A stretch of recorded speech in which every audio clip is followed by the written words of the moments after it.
Bom, eu quero fazer essa pergunta para um cara que entende do assunto como você. A Apple conseguiu surpreender, Arthur? Não, categoricamente não.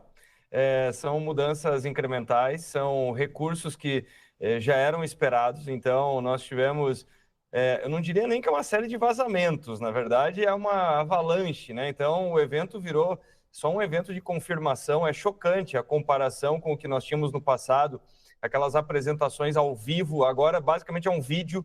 Então, um vídeo todo orquestrado. Então, até isso soa mais artificial do que a Apple já foi no passado. E eu não estou falando artificial de um jeito bom, como inteligência artificial, que também apareceu muito pouco em todo esse lançamento. Bom, você não está surpreso e você é representativo aí de pessoas que entendem de tecnologia, né? Mas o iPod Air, mesmo que não tenha sido uma surpresa para você, ele é um produto interessante? Essa espessura dele de 5,6 milímetros, ela não é algo que deixa esse telefone especial? Ele é lindo, né? Ele é um ponto alto de design, então é um feito de engenharia conseguir fazer um smartphone com tamanha capacidade tão fininho, mas tem uns poréns, né? Então, quando a Apple, logo depois de apresentar o iPhone Air, ela apresenta como uma grande novidade, aqui obviamente eu estou falando entre aspas, né, e com um certo grau de ironia, que ela oferece uma bateria externa. Então, quer dizer, tirou a espessura, ficou muito fino, mas para a pessoa ter uma plena usabilidade, vai ganhar espessura usando uma bateria externa. Ou seja, ele é um feito de design, tanto que o tema do evento era design, o mote era trazer esse iPhone Air, e eu acho que ele sim vai ter ali o seu mercado cativo para quem não é um usuário extremo dos recursos, que aí vai para o Pro e para o Pro Max, mas também que é algo mais do ponto de vista de diferenciação e vai migrar provavelmente do iPhone tradicional para esse iPhone Air. Então, eu acredito que ele vai ter sim a sua faixa de mercado para quem prioriza esse tipo de diferenciação. O que você destaca do iPhone 17? Olha, o iPhone 17, quer dizer, toda a linha ganhou a tela de 120 Hz, as novas câmeras são de fato interessantes, e pensando aqui em relação ao usuário final, né? A Apple ainda ela carrega um legado de marca, quem usa é extremamente fiel, simplesmente vai portando de um modelo para o outro, não trocando em toda a geração, mas se mantendo na marca. Então, do ponto de vista de que o usuário valoriza, que é o quê? Velocidade de processamento, uma tela que impressiona, mas principalmente a câmera. Tem sim uma evolução interessante na câmera frontal, depois de muitos anos, o sensor não só aumentou, mas ele tira fotos agora com aspecto quadrado. O que isso quer dizer? A pessoa vai segurar o smartphone na vertical e vai poder selecionar se quer uma foto, por exemplo, 16:9, né, widescreen, sem ter que virar o aparelho. De novo, né, não é nada que muda muita coisa, mas o sensor ele ficou bem melhor. Tem uma recursividade interessante, que é a capacidade de filmar a imagem com a câmera traseira, mas também a reação da pessoa com a câmera frontal. Então, quer dizer, muita gente vai gravar vídeo assim, eu tenho certeza.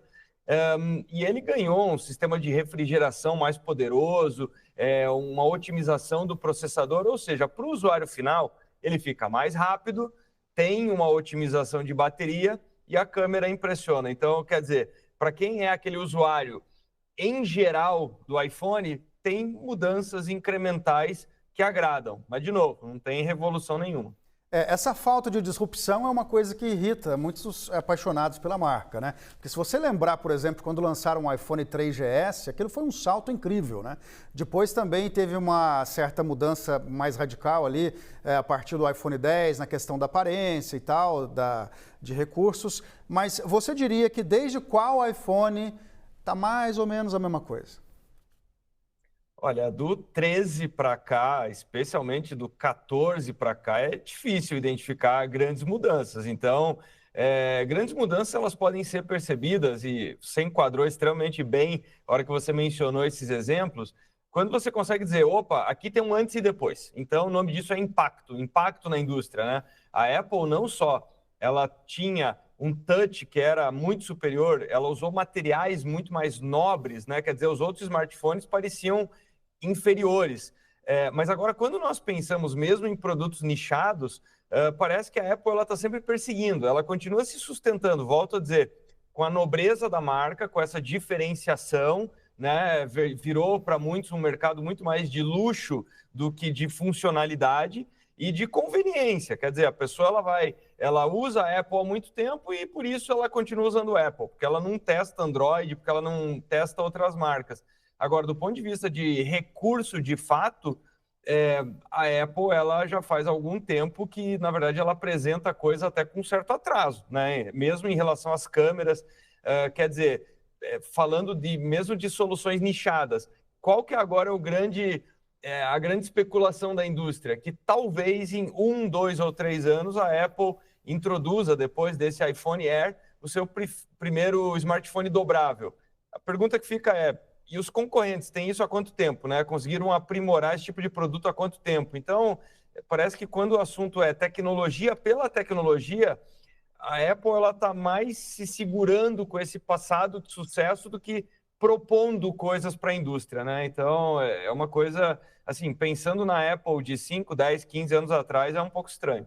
E como é que você avalia os preços que foram anunciados para esses novos modelos?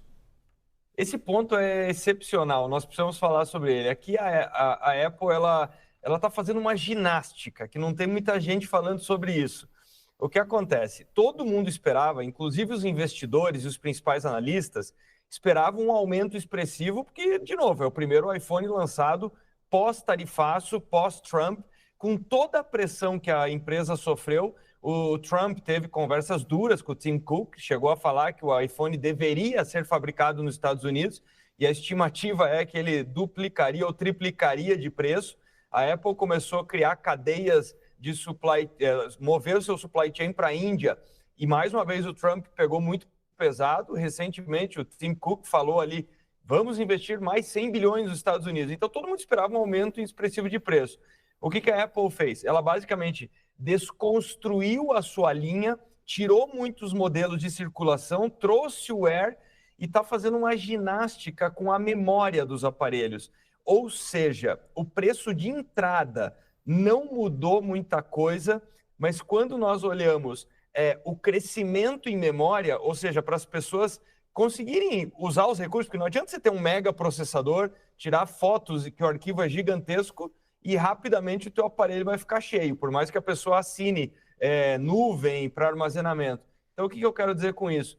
Ficou mais caro sem as pessoas perceberem. Se elas forem ter o mesmo nível de memória, o mesmo nível de prateleira de aparelho comparado com as gerações anteriores, a pessoa vai pagar mais. Então, a Apple ela teve que esconder esse aumento de preço justamente para não criar uma turbulência política.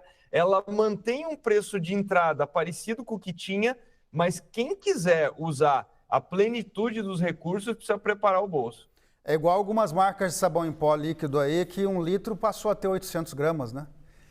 Exatamente. Então, é esse downgrade, né? A história de que o preço não mudou, mas a embalagem ficou um pouquinho mais leve, né? Então, a Apple ela está tendo que fazer uma ginástica com isso.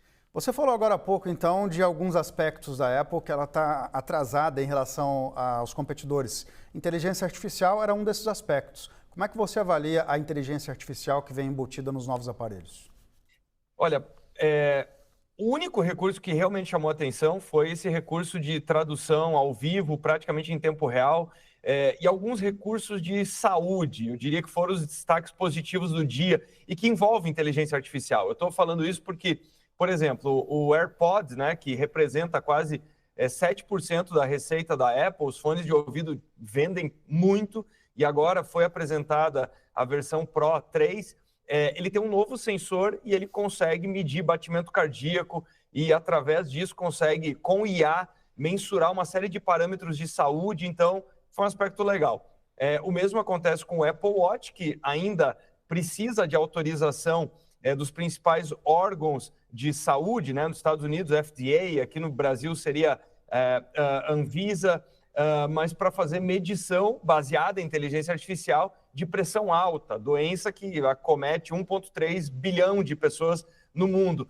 Mas o principal destaque foi essa conversação em tempo real, uma coisa super interessante, aparece também no iPhone, mas IA é um tema que a Apple está se esquivando. Então, se nós vimos de 2022 para cá os eventos se tornarem praticamente caricatos, né? Porque a cada 10 ou 15 segundos, eu estou falando de eventos de Alphabet, Microsoft e tantas outras, a cada 10, 15 segundos a palavra IA ser mencionada, parece que nos eventos da Apple acontece exatamente o contrário. Ela foi cobrada recentemente, porque não por acaso a sua ação está em queda, não só hoje, mas está numa trajetória muito negativa no ano, justamente porque ela não está na corrida da IA. Então, hoje foi mais um evento para comprovar isso.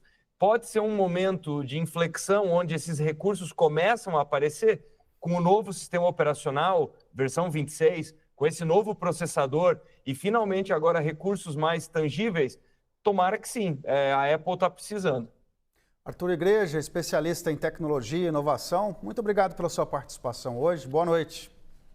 Boa noite, até a próxima.